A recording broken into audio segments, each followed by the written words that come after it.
안녕하세요. 마리플 연지팀장입니다. 오늘은 정신과 치료로 인하여 보험 가입에 제약이 있다고 알고 계시는 분들을 위해서 정신과 보험 가입을 주제로 이야기 나눠보도록 하겠습니다. 들어가기 앞서 우리나라의 경우 우울증은 마음의 감기라고 불릴 정도로 흔한 질병이라고 합니다. 또 요 근래에는 정신과 방문 자체를 일반 몸살 감기처럼 단순 질병 치료를 목적으로 가는 것이라고 생각하시는 분들이 많아진 만큼 정신과 방문을 하시는 분들도 많아진 것 같습니다. 하지만 정신과 진료를 받은 후에 기록이 남아서 여러분들이 보험 가입을 하실 때 어떠한 제약이 생기거나 가입이 아예 불가능하다고 생각하시는 분들은 이에 반해 아직도 굉장히 많은데요. 본론을 먼저 말씀드리자면 이 정신과에서 진료를 받았다는 기록 자체로 보험 가입이 불가능한 것은 절대 아닙니다. 다만 정신질환이 매우 심할 경우는 예외가 있을 수 있다는 점 유의하시기 바라고요. 자, 우리가 진료를 받았다면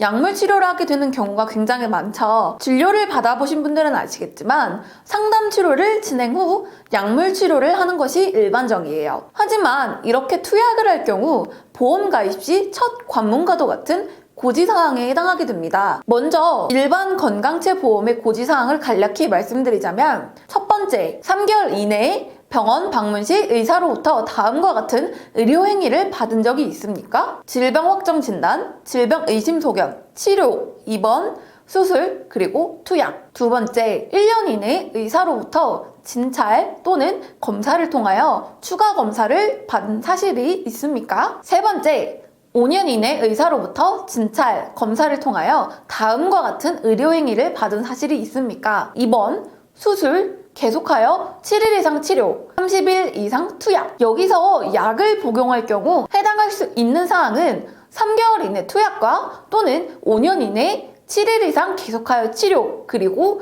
30일 이상 투약일 거예요. 짧게 약을 일주일 정도만 복용하였고 단약 상태지만 이력이 3개월 이내로 최근 이력이라면 고지사항을 피해서 준비를 하시면 되기 때문에 가입에는 큰 제약을 받지 않을 수 있지만 5년 이내 30일 이상 약을 복용했다면 5년 이내 고지사항에 해당하기 때문에 5년 이내 단약을 진행했거나 약을 현재도 꾸준히 복용 중이라면 무조건 고지를 해야만 하겠죠. 그렇다면 이 고지를 했을 때 가입 시 어떤 제약이 있을까요? 우선 심사 과정을 통해 이 고지 사항을 언더라이팅 과정에서 확인하게 됩니다. 장기적으로 복용한 약물이 있다면 당연히 이 부분을 감안하여 보험 가입이 거절되거나 일부 담보의 축소 또는 그 담보를 제외해야 하거나 또 부담보를 감수하고 가입을 해야 하는 수가 있습니다. 여기서 중요한 포인트는 정신과 약물이어서가 아닌 그 어떠한 약물을 복용했다 해도 이 내용은 동일하다는 것이에요. 즉,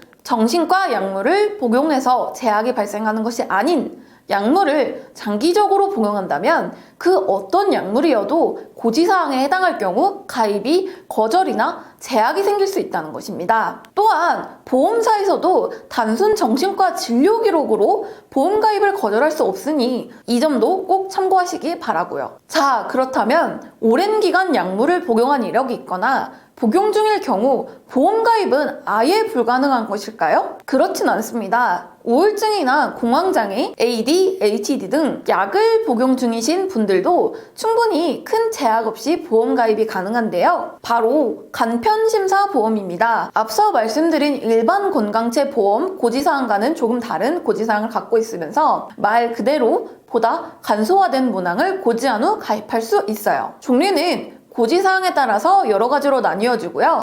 경증부터 중증까지 고지사항이 달라지면서 상품도 나뉘어지죠. 먼저 오늘의 주제에 맞게 약만 복용 중이라는 가정하에 준비할 수 있는 상품의 고지사항은 3개월 이내 진찰 또는 검사를 통해 입원, 수술, 재검사, 필요 소견을 받은 적 있는지, 3년 이내 입원 또는 수술을 한 적 있는지, 그리고 마지막으로 5년 이내에 암, 협심증, 심근경색, 뇌졸중 등 간경화, 심장판막증으로 의료행위를 받은 적이 있는지. 이렇게 마찬가지로 크게 3가지를 묻는데요. 약 투약에 대한 고지사항은 전혀 없죠. 따라서 약만 복용 중이시라면 고지를 하지 않아도 무방하기 때문에 문제없이 보험 가입이 가능합니다.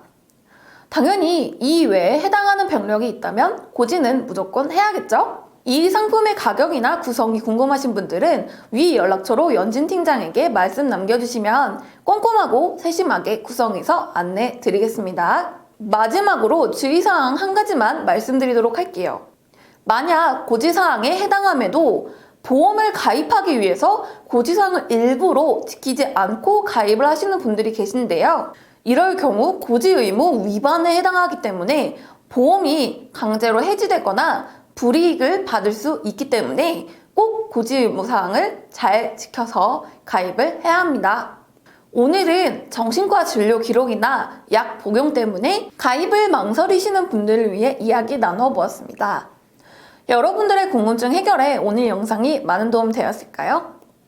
어린이 보험 또는 암보험, 증권 분석과 리모델링까지 연진 팀장에게 문의 주시면 친절하게 상담 도와드리고 있습니다.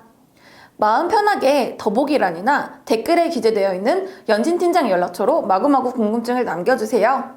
다음 영상에서도 여러분들이 궁금해하는 도움이 되는 보험 이야기로 찾아뵙도록 하겠습니다. 좋아요와 구독 눌러주시면 영상 제작에 많은 힘이 됩니다. 이만 마치면서 마이리틀 플래너 연진 팀장이었습니다. 감사합니다. 본 광고는 광고 심의 기준을 준수하였으며 유효기간은 심의일로부터 1년입니다.